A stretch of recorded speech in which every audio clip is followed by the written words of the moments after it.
So chapter 10 will be talking about those bonds specifically and how we can predict the shapes of molecules from the number of valence electrons that they have. Bonding models are useful for biology and especially for drug development. In 1989, research discovered the structure of HIV protease. So an enzyme or protein, and it's an enzyme, inside of HIV. And by understanding that enzyme, they were able to use bonding theories to simulate how potential drug molecules would interact with that enzyme. And so they were able to test out different molecules without actually needing to administer any drugs or create any drugs and give them to HIV. It's not really cells. What are they called? HIV particles? Virus particles? So they could do all this hypothetically, which means they could test a lot of stuff very quickly and then pick the best ones to actually do studies on. So HIV protease, with the knowledge of HIV protease, they were able to make indinavir, which is a protease inhibitor. So specifically designed to bond to the HIV enzyme and block it from doing whatever it's supposed to do.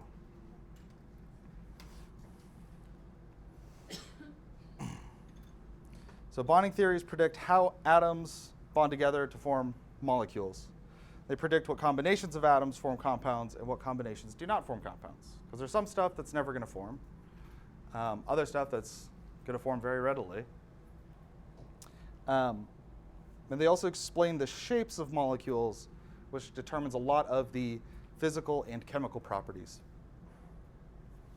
So Lewis theory is what we're going to use. And it's the simplest method for making quick, everyday predictions about molecules. Like that they say every day, like you're just like looking up the back of like your shampoo bottle and like trying to figure out what those molecules look like. I don't know, you might be doing that. That's cool.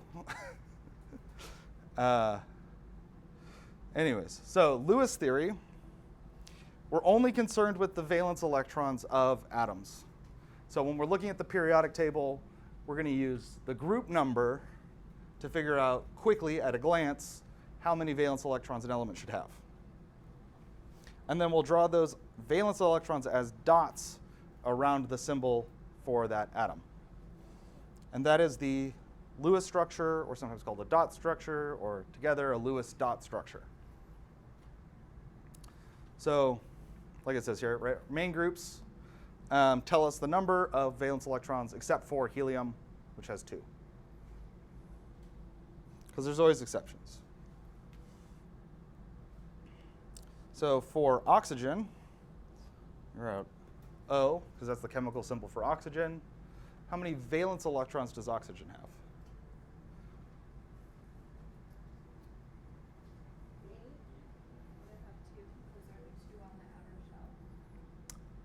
2. So 8 is the atomic number of oxygen. So that's the total number of electrons. Valence electrons are only the ones on the outside. And it has 2 core electrons. So starting with 1, let's do an electron configuration. Oh. What? Not the charge. Let me show you. This is one of the last things we covered. So the electron configuration for oxygen is going to be 1s2, 2s2, 2p4.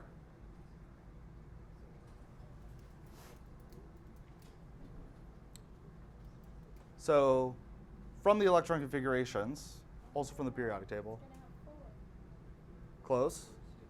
All of the electrons associated with the 2, n equals 2 principal quantum shell, so it's these 2 orbitals, or subshells, are the valence electrons. So whatever's not attached to the right outside the nucleus, would those be valence electrons? The ones just outside the nucleus are the core electrons. Yeah. And the ones outside of those are valence electrons. That's what I meant. Oh, okay. Yeah. So Yep, that's exactly what I said. these are the valence electrons. So there's 6 valence electrons. And we're getting that from taking this, I'm going to highlight these, the 2 and the 4. 2 plus 4. These 1s are core electrons. And then based on the group number, I know this periodic table doesn't have,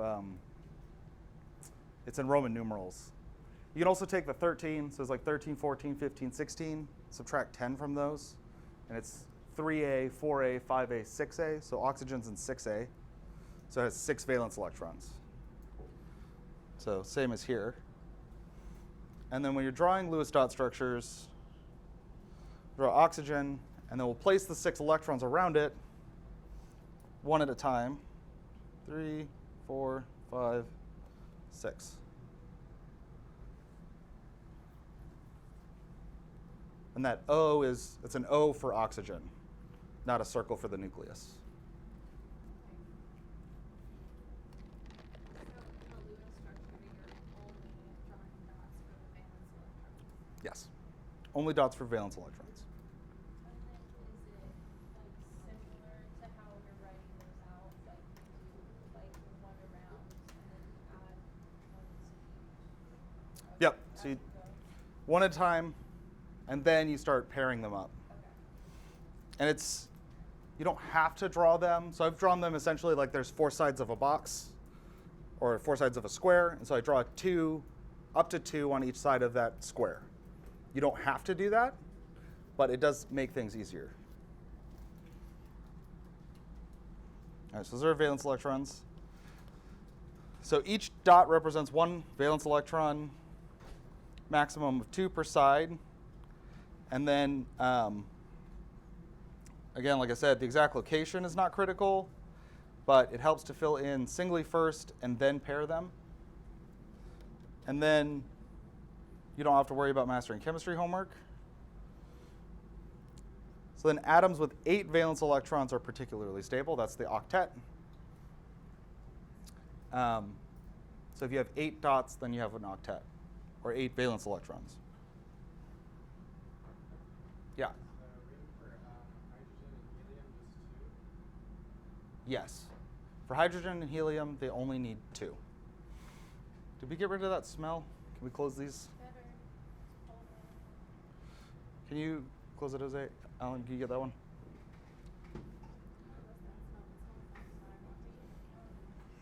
That was Emily. Could you get those ones on that side? Close them. Yeah. I opened them up to like get more air flowing to make it not smell weird, but it also is loud. I don't know. I like this all purring. Might have been from my lab, Chem 2 lab last night. Somebody spilled something and didn't clean it up. Possible. Ah, much better. Okay. So we can do Lewis dot structures for the first 10 elements here. Start seeing some patterns, hopefully. So what would the Lewis structure for hydrogen look like? It's the number of valence electrons. Just one dot. Yep, only has 1 valence electron. So 1 dot. And then for helium, yep, 2 dots. And now, since we're moving from the first row into the second row, we start over with valence electrons. So we start with lithium is going to have just 1 valence electron, because now the other 2 electrons that it has are covered. Those are its core electrons. So beryllium has how many? 2. When you're doing the dots, do you always go clockwise or does it matter? This is another one of those things where it doesn't really matter, Like the spin thing? like the spin thing. I just do it the same way every time, because then I don't have to think about it. Yeah. How about for boron? How many valence electrons? Lithium was 1, beryllium was 2, so boron, 3. And it's also in group 3A. So 1, 2, 3. So carbon would have 4. Yeah. 5. 6. Oops, I accidentally drew 2 there at a time. Once you get better at this, you don't have to do them or one at a time. You can pair them, but we'll wait until you get a hang of it. Then 7. 3, 4, 5, 6, 7, and then 8. And that's the octet. And if you're writing with like pencil or something that's really light, make sure that, especially on things that you have to turn in, you kind of like make little circles or make them extra visible, because it can be kind of hard to see sometimes when I'm grading. All right. Huh? Sure, you can use colors. All right, so hydrogen and helium, each stable with just 2 electrons. Everything else is working to get 8.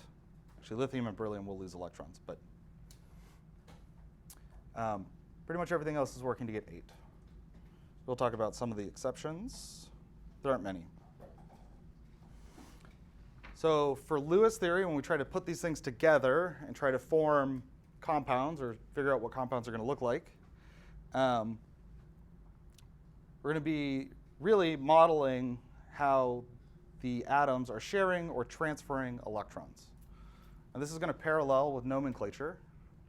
So our ionic bonds, which are found in ionic compounds, involve a transfer of electrons. So all of the ionic compounds that you had to learn how to name, the reason that their charges have to balance out is because they're exchanging electrons. So those charges balance because that's the number of electrons being transferred from the metal to the nonmetal. And so those all have to be accounted for. Covalent bonds, which we'll learn how to make Lewis structures for after the ionic compounds. Covalent bonds are shared electrons. So in covalent bonds, they're not giving up all of their electrons to the other atom, but they're saying, hey, you can hold on to this. You can borrow this if you need it. And then the other atom usually is also lending an electron. And then when we're drawing these structures, we want to make sure everything ends up with an octet, except for hydrogen, lithium, and beryllium, which want duets. There's one other exception, but I'll wait until we get to covalent compounds. All right, so the goal is to make octets. All right, so if we write out Lewis structures for magnesium, sulfur, I'm going to draw my dots in when we do these Lewis structures. I'm going to draw them in a particular way to sort of illustrate a point. So I'm not going to go like one at a time. Magnesium's 2. Yep, so sulfur, group 6, so it's under oxygen, but it's still in group 6, still has 6 valence electrons. So we can go 1, 2, 3, 4, 5, 6. So in this Lewis structure, right, sulfur needs 2 electrons. Magnesium has 2 electrons, and magnesium, which we just covered, I know, in chapter 9 this morning, will want to lose 2 electrons so it has the same electron configuration as neon, or reveal that octet that's underneath. And sulfur wants to gain 2 electrons so it could have the same electron configuration as argon and have that stable octet. So for ionic compounds, and this is an ionic compound, these electrons just get completely transferred to sulfur. Magnesium says, I don't want these, you need these, take them. And so then when we write this compound out, it'll be Mg2+.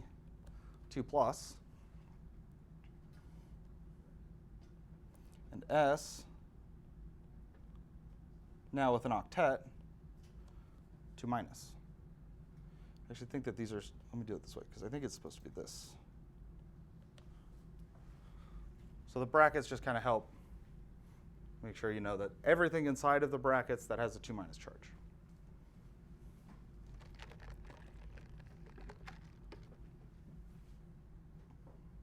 Okay? So for ionic compounds, we're transferring those electrons. They're making ionic bonds.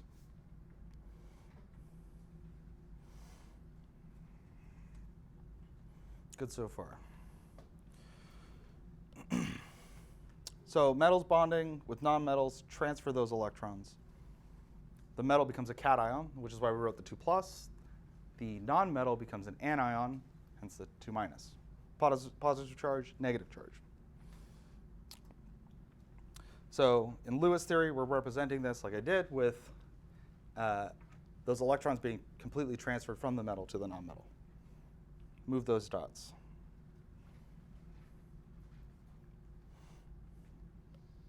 All right, so we'll do another one. So potassium and chlorine. Oops. Habits. So how many valence electrons does potassium have? 1. And 7 for chlorine. All right, same as the group number. 1, 2, 3, 4, 5, 6, 7.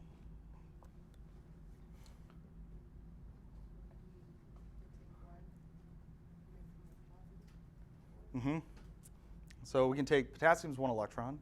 It gives that up to chlorine. And now it's K plus. And chlorine has a negative 1. I'm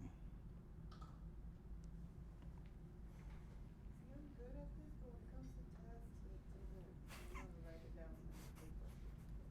You're not writing it down now. Just because I didn't print my slide. So I need to go home and print it and write it on there. I mean, the slide numbers are on here, so you could just write down the slide number and then scribble some notes and then copy them to your slides later. I'm just saying. One thing I forgot my printout. You're recording it, no? You're gonna upload it? I am recording it. It will be uploaded. That's fine. Right, so we're just transferring those electrons. And for ionic compounds, for these ones at least, right, so far, pretty simple. Potassium has 1 to give up. Chlorine's looking to gain 1. So easy transfer over. They get a little bit more complex. So the chloride ion now gets an octet. And then the potassium loses its only valence electron and is left with an octet in the previous shell. So because potassium's here, once it loses that electron, it'll have the same electron configuration as argon, which means that it has a full octet in the, well, what were its core electrons and now are its valence electrons. Actually, let me, so we can show this. This is not the way these are usually drawn, but maybe it helps to visualize it this way. So if we imagine that it's got these, this way. These are the, all right, so these are the 3s, or the 3 n equals 3 electrons. So green and n equals 3, and then we'll do black on the outside. Just has 1. Right, so by getting rid of that 1 electron, it has that octet underneath. We don't usually write that out. Usually just write it without any of the dots. But that's what's happening. It's revealing electrons that are buried underneath. All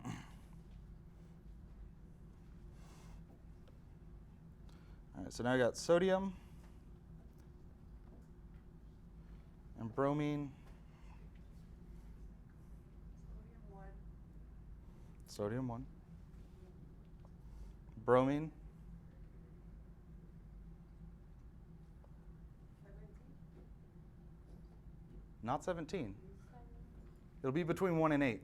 Oh, you don't 7. like that from Oh, you don't have to count these ones. Again, we're using the main group numbers. So it's in 7a. So it's 7.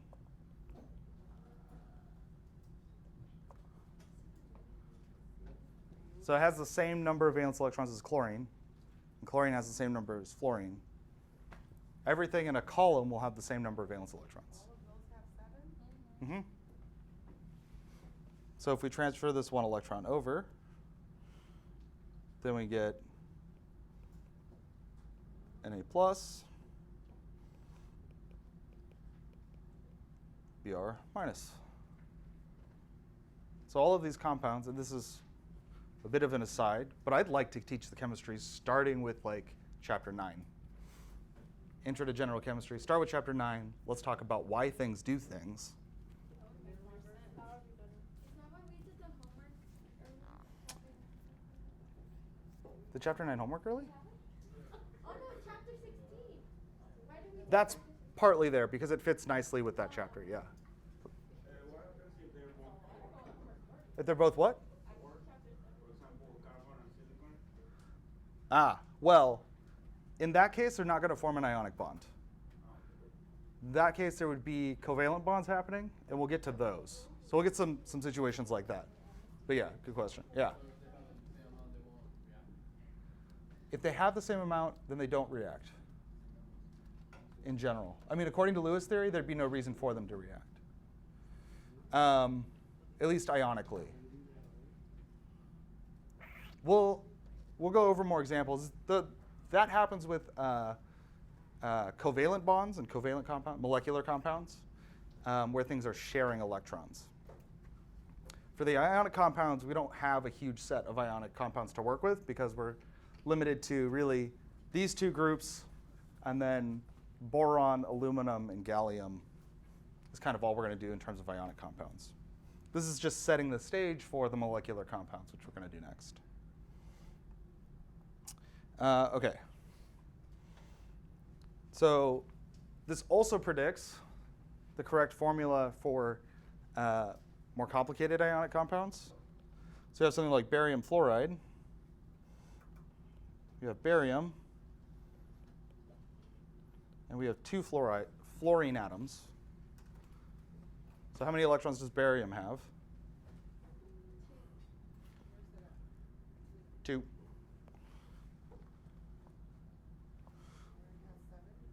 Fluorine has 7.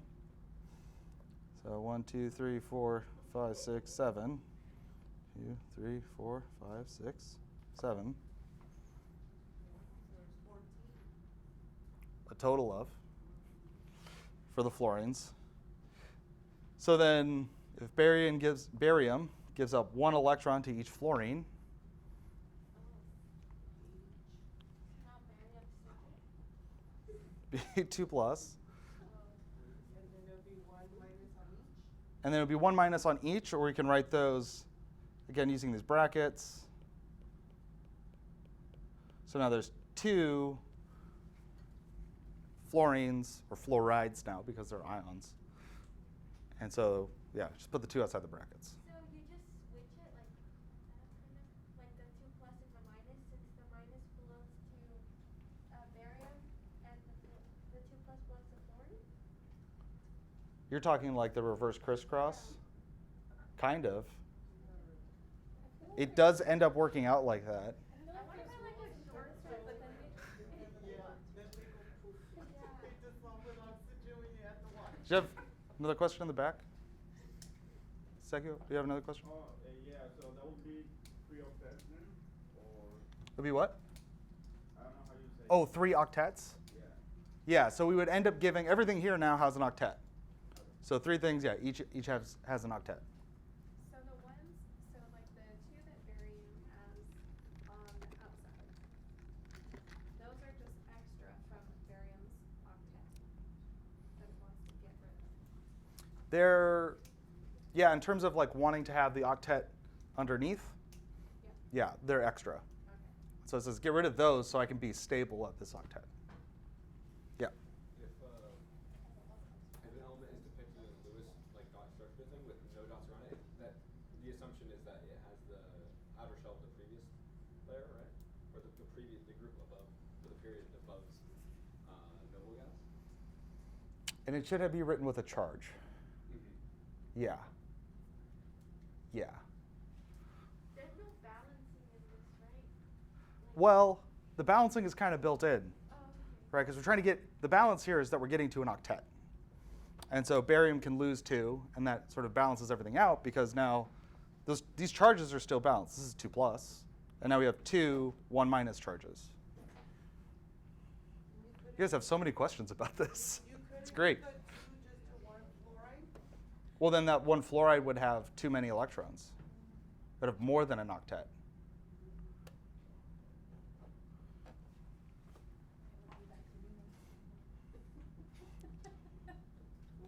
think we have, In the middle, nowhere. yeah, okay. This is the last one, and this one's the weirdest. So, magnesium and nitrogen. Magnesium, nitrogen. How many electrons does magnesium? Valence electrons. How many valence electrons? 2 valence electrons. 4 for nitrogen? Nitrogen has 5. It is in group 5A. I know these are Roman numerals, but 15, so 1, 2, 3, 4, 5. Be another way you can count it. Don't count D block. How come like D block's always on lockdown? Because the D block orbitals are always lower energy than the S or P. Yeah. So would 3 to 5 be a covalent also? Oh. 3 to 5. This is still going to be ionic. But now we have this kind of weird situation, right? Because we have magnesium's got 2 electrons to give up, but nitrogen needs 3 to get to an octet. That makes sense. Can it borrow an electron? There's no loan sharks. But, You just see the you want to buy some electrons? There's But- your costume. What if magnesium finds a friend, another magnesium, and says, hey, buddy, look, I got these nitrogens over here. They want some electrons. I don't have enough, but together, you and I can go in on this together. No, but now there's 4 electrons that they're trying to give up. So maybe nitrogen goes and finds a friend. So now you've got another nitrogen, and it's 5 electrons. Now the magnesiums are outnumbered again, right? They don't have enough electrons. So maybe they go and they find another magnesium. Cannot be the same if you keep going. You gotta change nitrogen to something else. But look, now the nitrogens, this one wants 3, this one wants 3, so that's 6. 2, 4, 6. This is why the crisscross method ends up working, because you're finding the number of electrons where everybody's happy. It's the smallest number of people, atoms, that can be involved to make the electrons happy. And so magnesium, I guess we'll start at the top. It'll give up 1 here, 1 there, and then this one can give 1 there, 1 here, and this electron there. Oh. Right, so they end up filling in all those gaps. It's like a puzzle. It's pretty crazy. It is a puzzle. Like I like when you draw the line. It's kind of satisfying. Right? It ends up working out. So now we've got, as a Lewis dot structure, we have 3 magnesiums, each with a 2+. And then we have a bracket. And there's, 2 nitrogens with 3 negative. Yeah. So you wrote 3 Mg because there's 3 magnesiums and 2 because it's a charge of 2? 2 because there's 2 nitrogens. No, the 2 plus. Oh, the 2+ because each of them lost 2 electrons. Oh, okay. So it's not because it's in the 2 valence electron row. Not directly. These ones end up losing 2 electrons because they have 2 electrons to lose before they can reveal the 8 electrons underneath. And the 3 minus? Why? So each of the nitrogens, how many electrons did they gain? Oh, they 3, yeah. Okay. Positive charges would be valence electrons that are missing or given up. Negative charges are the number of valence electrons gained. Does end up working out that way. It's kind of like balancing, huh? The charges. Everything's balancing. I like this better than what we learned. Yeah, that's my favorite.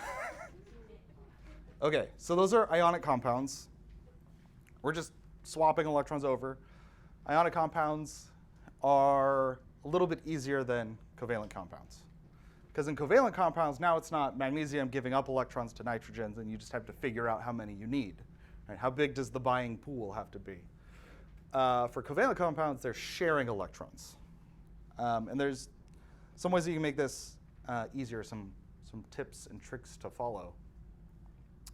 So when nonmetals bond with other nonmetals, should first think molecular compounds in terms of nomenclature.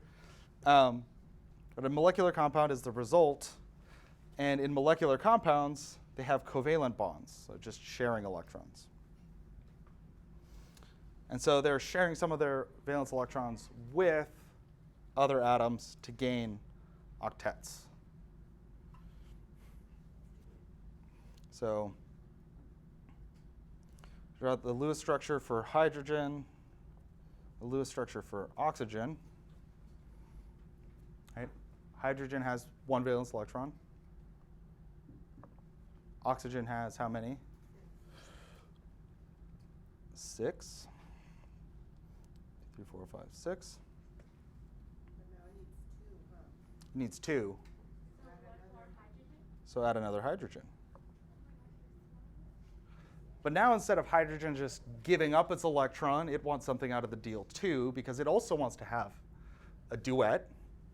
And oxygen also wants to have an octet, so they work out an arrangement where they each share one of their electrons. And then oxygen will share one electron with the other hydrogen. And when we do this, we draw them out as bonds. So shared electrons are lines.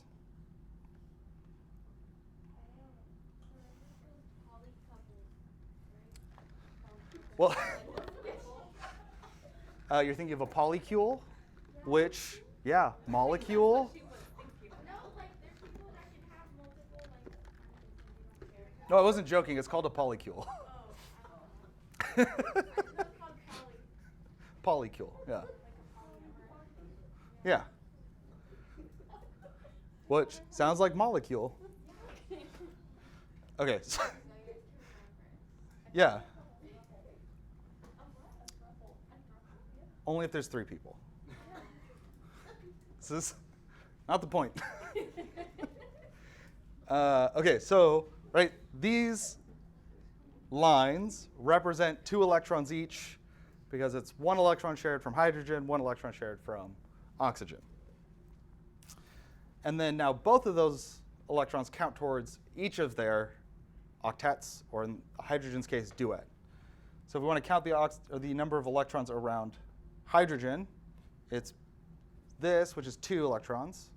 So it has a duet. And then if we're counting around oxygen, count 2, 4, 6, 8, because the shared electrons also count for oxygen. So it has an octet. And then for hydrogen, on the other side, it also has that 1 bond. So it has a duet. So does water share like or no? Like this? Is it covalent? They are covalent bonds. Yes, these are covalent bonds. All right, so we're trying to get still octets for everything, but now by sharing electrons rather than just trading electrons. You know when they want to share, when they don't. If it's 2 nonmetals, 2 or more nonmetals, they're sharing electrons. So basically anything over here. Here and that way.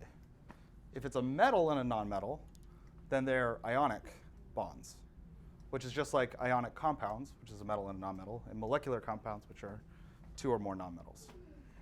They're like electron bullies. Nonmetals?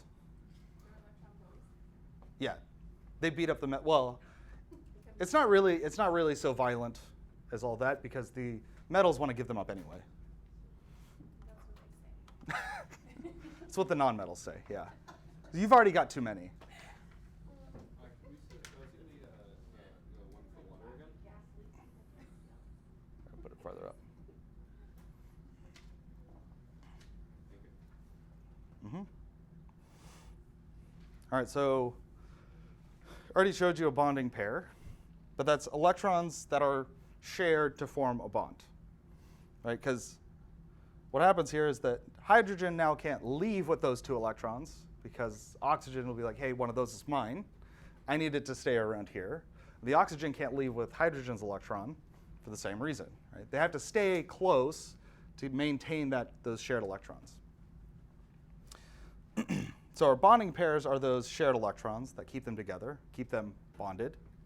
The lone pairs are all of the other electrons. So in our water molecule here, these are the lone pairs, and these are the bonding pairs. Remember, they're bonding pairs, so there's two of them in the bond.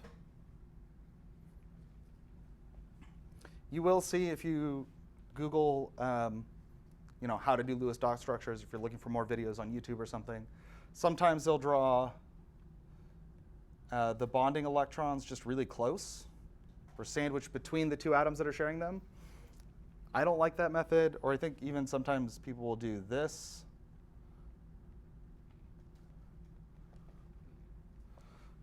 For me, that's too ambiguous. I like to draw bonds. So for assignments that you're turning in here, don't do these ones.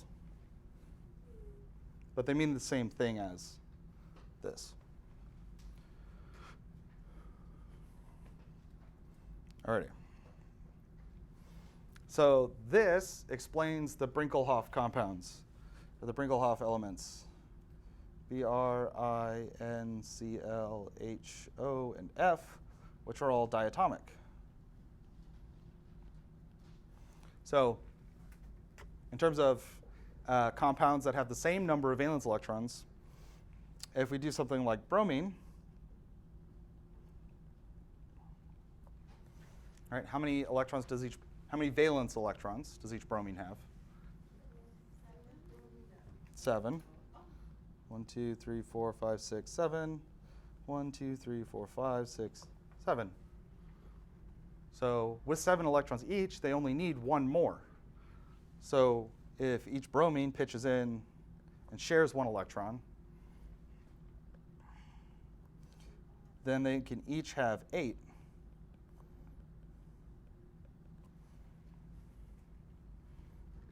By sharing an electron.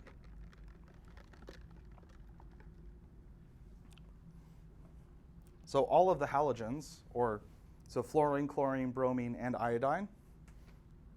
Right? Bromine, going in order, fluorine, chlorine, bromine, and iodine. It also predicts that hydrogen will do this. So if we have hydrogens, each with just 1 electron, now a hydrogen can share with another hydrogen, and they each get a duet.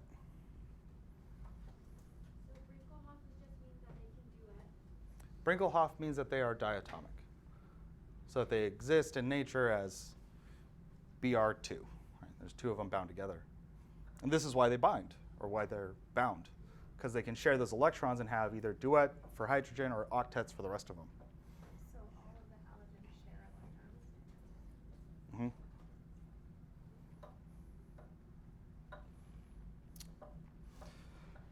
So that covers fluorine, chlorine, bromine, iodine, and hydrogen, but what about oxygen and nitrogen?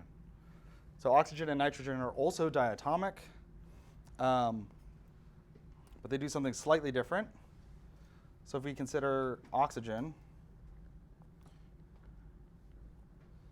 I'm going to draw it like this.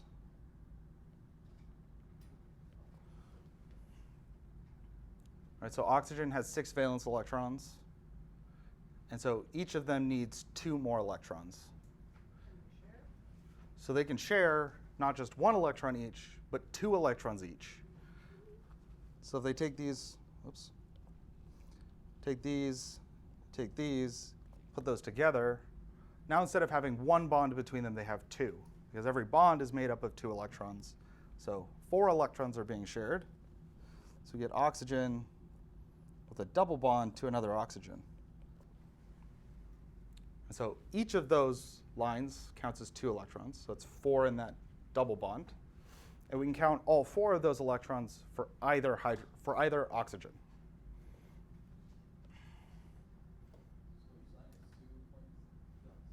Yep, each line represents 2 dots or 2 electrons. So for this left oxygen, it's 2, 4, 6, 8. For the right one, it's 2, 4, 6, 8. Generally 3. So you can have a triple bond. All right, so oxygen does double bonds. Now the only Brinkel-Hoff compound that we haven't talked about is nitrogen. So if we move on here. Oh, first, some notes about double bonds. They're stronger, shorter and stronger than single bonds. So these are in picometers. A double bond is about 121 picometers. A single bond is 148. So I mean, we're talking about a difference in like 20-something picometers. It's not very much different. But it is shorter and it is significantly stronger. Right. So for nitrogen then, you can probably already guess what's going to happen. Nitrogen. Yep, right, so each of them has 5, so they need 3 more electrons. So 1, 2, 3, 2, 3. So now each nitrogen shares 6 electrons, or each nitrogen shares 3 for a total of 6. So we get 3 lines. And then there's just 1 lone pair.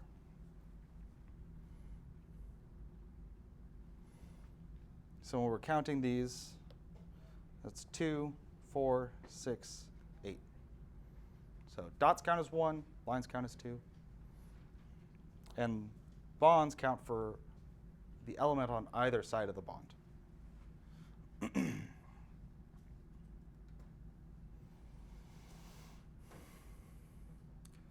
So if double bonds are stronger than single bonds, triple bonds are even shorter and even stronger than double bonds. So now we're down to like 110 picometers versus 124. This makes nitrogen a very unreactive molecule.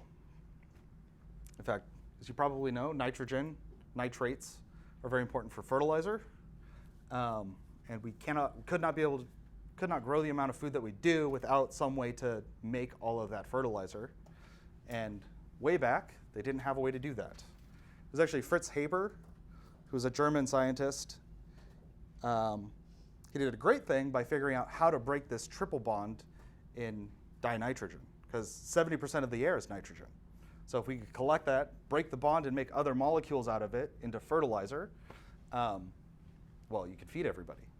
Because before that, they had these, there are these small islands that would be off the coast that like birds would go and nest on. And bird poop has a lot of nitrogen in it. And they would like send people out on boats to hack off like solidified bird poop to use as fertilizer. People got all kinds of diseases. Didn't they also do that with guano? Guano too, yeah. They actually use all waste, even human waste. Always, well, yeah. But these were like large deposits of readily available stuff, and you could transport it on boats, and wars were fought over this to try and claim these islands. And that was part of why, at the time, when Fritz Haber invented the method for breaking apart nitrogen molecules, there were predictions that the world's population was going to exceed our ability to produce food, and that we would not be able to feed everyone, and there would be huge famines, essentially. And then Fritz Haber came up with this method that only blew up sometimes, instead of too often as it did before. Yeah, so nitrogen is a strong bond. Took a long time to figure that one out. All right, back to Lewis dot structures, though. So when you're writing Lewis dot structures for covalent compounds, there's some steps to follow. And if you can understand the why we're doing these things in this order, it helps a lot. The first part is that you write the correct skeletal structure for the molecule. And that means that you write down which atom is going to be the central atom, and then you place other atoms around it, if there's 3 or more. If there's just 2, then you can just write them next to each other. Terminal atoms are atoms that come at the end, so they're only connected on one side. Hydrogen atoms are always terminal. And I will, so if there's a molecule like, let's do CF4, for example. So be covalent compound, molecular compound. Most of the time, if there's a single element, that's the central one. Sometimes that won't be the case. You can get things like C2F2. If I give you a problem like that, I will underline or I will indicate to you some other way which atom is supposed to be the central atom. And then you can draw the rest around that. Molecules are usually symmetrical as well. So if you can place things symmetrically, right, evenly, then place them evenly. So skeletal position first, or skeletal structure first. Then you can calculate the total number of electrons, and that's the total number of valence electrons for all of the atoms. So your molecule is going to have some number of valence electrons total that you can sort of distribute to make your molecule. For main group elements, it's going to be the same as the group number, just like we were doing for all our other problems. And then for ions, add 1 electron for each negative charge and subtract 1 electron for each positive charge. So if you have something like nitrate, NO3 minus, that negative charge means that you calculate all of your valence electrons from the nitrogens and the oxygens, and then you add 1 more for the negative charge. And if you have a positive charge, then you would remove 1 electron from your valence electrons for each positive charge. So something like NH4 plus. So that would have 1 fewer electron than the total valence electrons. And then for step 3, distribute the electrons among the atoms. And these steps are important. Giving octets to as many as possible. So don't start distributing them evenly. Pick one of the, and then this is the other one. First to terminal atoms, and then the central atom. So pick a terminal atom, give it an octet, move on to another terminal atom, give it an octet, as many as possible. And then once you've got octets on all of your terminal atoms, if you have anything left over, add them to your central atom. If you run out of electrons, then there are other ways to sort that out. But by doing it in this order, making as many octets as possible and giving them to terminal electrons first, it makes the sorting out easier.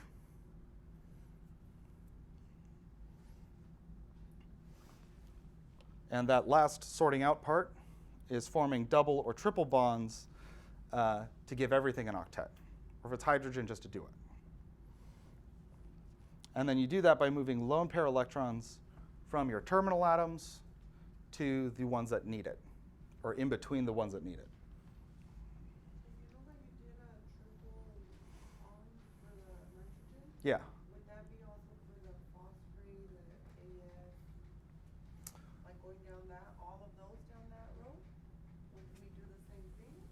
And draw 3 away?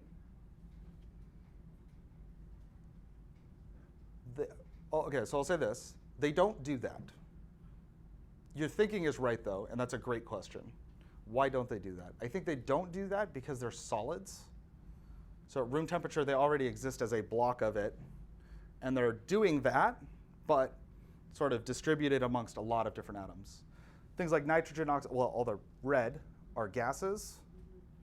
And so they are more spaced out. And when they can, when the nitrogen or oxygen or fluorine gas is formed, they'll find a buddy and buddy up and then distribute from there. But I don't know the exact reason, because iodine also forms I2, but it's a solid at room temperature, and bromine's a liquid. So that's a great question.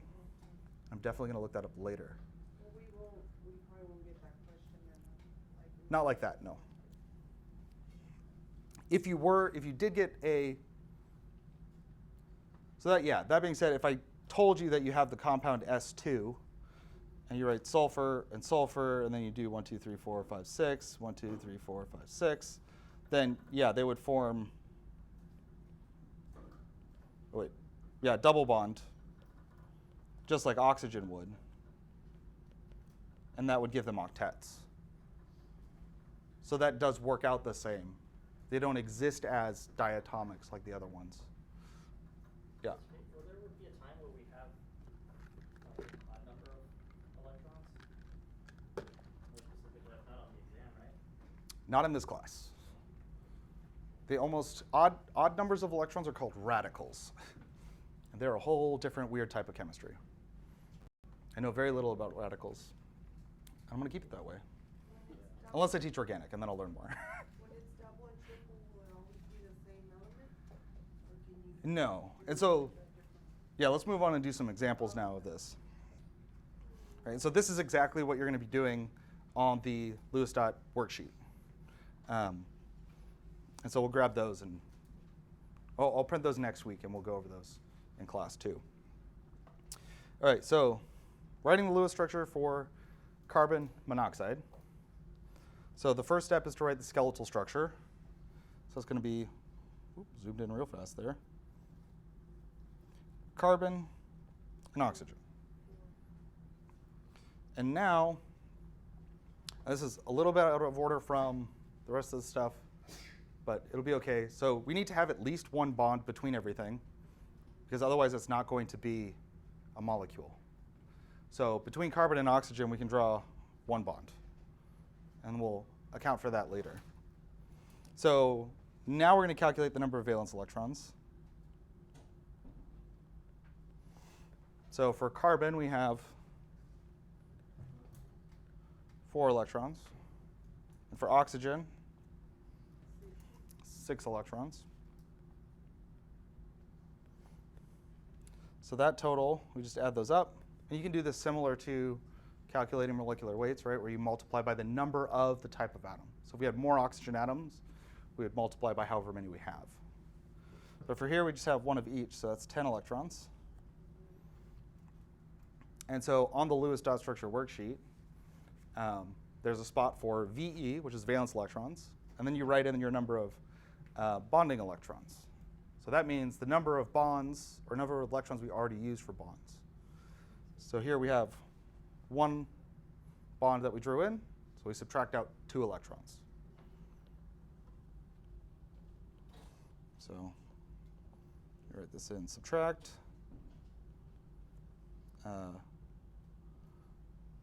bonded electrons from the skeletal.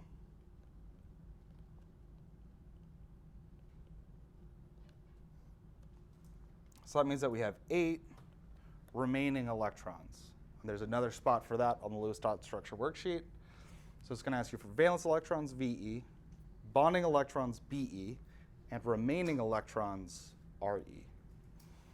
Now, we're going to take our remaining electrons and we're going to put them on terminal atoms first and make as many octets as possible. And when we have a situation like this where we have 2 terminal atoms, just pick one. So where do we want to try and make an octet first? Carbon's fine. So we get that 1, 2, 3, 4, 5, 6. So we used up 6 electrons. We have 2 left, and so we'll place those on oxygen. So that's all of our electrons placed. Now, do we have octets for carbon and oxygen? No. So carbon has an octet, 2, 4, 6, 8. But oxygen only has 2, 4. So carbon's going to have to share 2 of its lone pairs and put those into that bond between carbon and oxygen. Do this in a different color. So it shares 2 of these, 2 of these. All right, so that's 4 electrons. By sharing 4 more electrons, then oxygen will have 8. So because we added now 4 electrons to the bond, that's 2 electrons for each of those pairs, or 2 bonds for each of those pairs. So we'll have 3. It'll be a triple bond. So we have to write it out both ways. Do them both octet. Mm-hmm. Got to make them all octets. Unless it's hydrogen, and then it's just a duet. So now we can count again, say 2. Oops. I have to do this as 2, 4, 6, 8 for carbon, and 2, 4, 6, 8 for oxygen. So they both have octets, and you can also double check that you didn't accidentally gain or lose more electrons and say we got 2, 4, 6, 8, 10 total valence electrons. So that number should be the same as what we calculated from our electron pool. So this is the correct Lewis structure.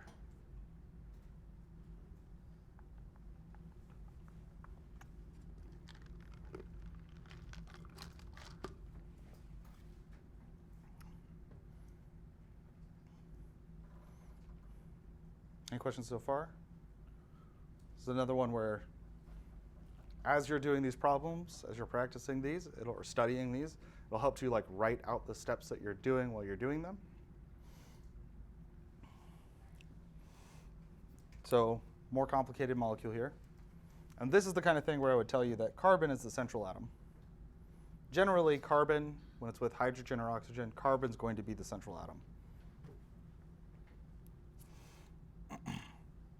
So our skeletal structure is going to be carbon, oxygen, and it doesn't really matter what side we put these on. But molecules are generally symmetrical. So put one hydrogen on top, one hydrogen on the bottom. And then keeps undoing.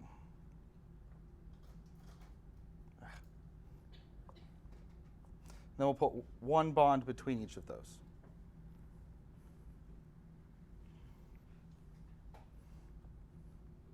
So now we'll calculate the total number of valence electrons. So hydrogen, carbon, oxygen. So we have 2 hydrogens, 1 carbon, 1 oxygen. So how many electrons, valence electrons, does hydrogen have? 2 total, 1 for each hydrogen. Yeah, 2 total. Carbon has how many valence electrons? 4. And oxygen is 6. So this is going to be 2, 4, 6. So add all those together. Yep. Just making sure I didn't count wrong. What's the next step? Now you minus the 4 because carbon is Minus all of the electrons for the bonds. So there's 3 bonds, so that's 6 electrons. For the bonds that we put in our structural. So 6 electrons, which gives us 6 left over.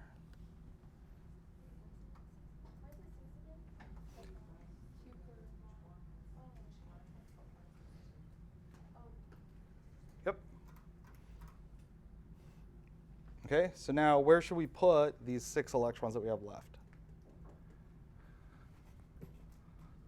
the carbon, because you said that's the... Carbon's the central atom. Put them on terminal atoms, and then specifically the oxygen here, because hydrogen only needs 2. And so each of these hydrogens actually has 2 electrons already. So oxygen needs more, so 2, 4, 6.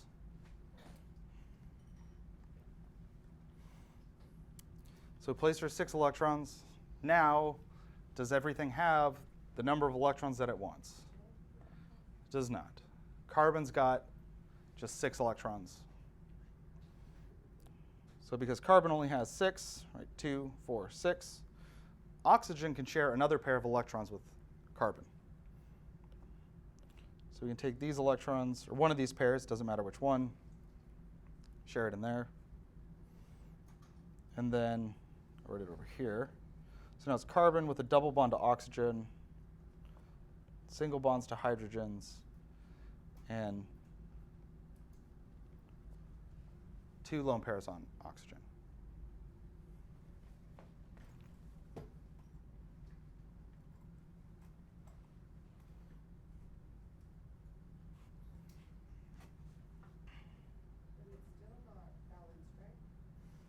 Why not? Don't they all have to be octane or something? Octets. Yeah. 8 electrons. Hydrogen only needs 2. So if we look here again, for carbon, it's got 4 bonds. So it's 2, 4, 6, 8 electrons. For oxygen, 2, 4, 6, 8 electrons. And then each hydrogen has 2. So everything's happy. Wait,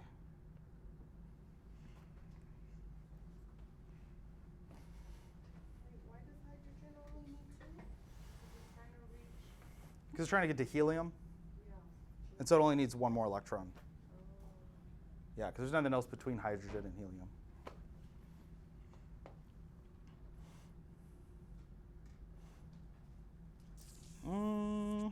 Yeah, let's do one polyatomic ion. So for polyatomic ions, this is where that rule about charges comes into play. We have negative charges, we add an electron for each negative charge. So if it's -1, you add 1 electron, -2, 2 electrons, -3, you add 3 electrons. If it's a positive charge, then you subtract 1 electron for each positive charge. Same thing. +1, you take off 1 electron. +2 is 2 electrons. And then the last special thing about polyatomic ions is they get brackets around the whole molecule, and then you put the charge outside the brackets to the upper right.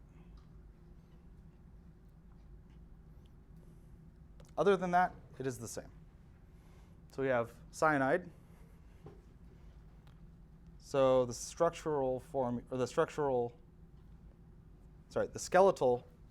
structure is carbon and nitrogen.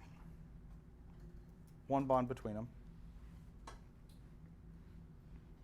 And then how many valence electrons do we have?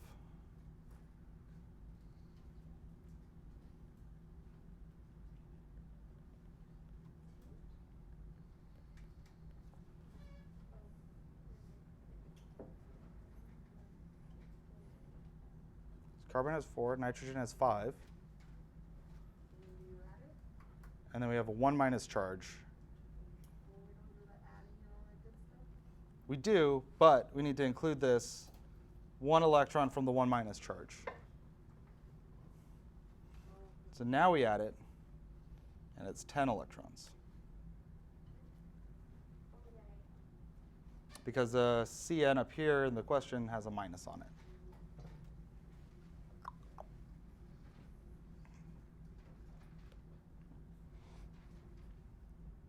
And now we can subtract out our bonded electrons that we used for the skeletal. So -2. So it gives us 8 electrons.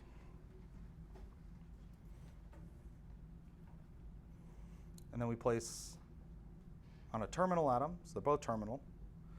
And we want to make as many octets as possible before we run out. So we place them on, carbon? Yeah, you place 6 on either nitrogen or carbon. We can do nitrogen. 1, 2, 3, 4, 5, 6.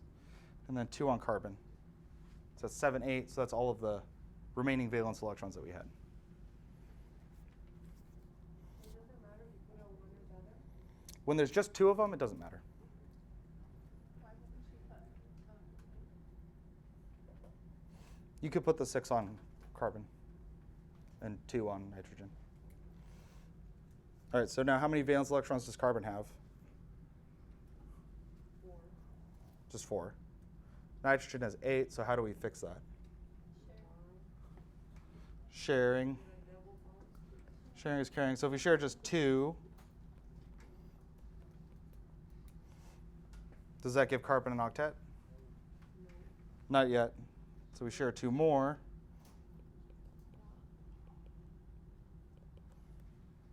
Now they both have octets. But we're not quite done. This is an ion. So brackets and the charge.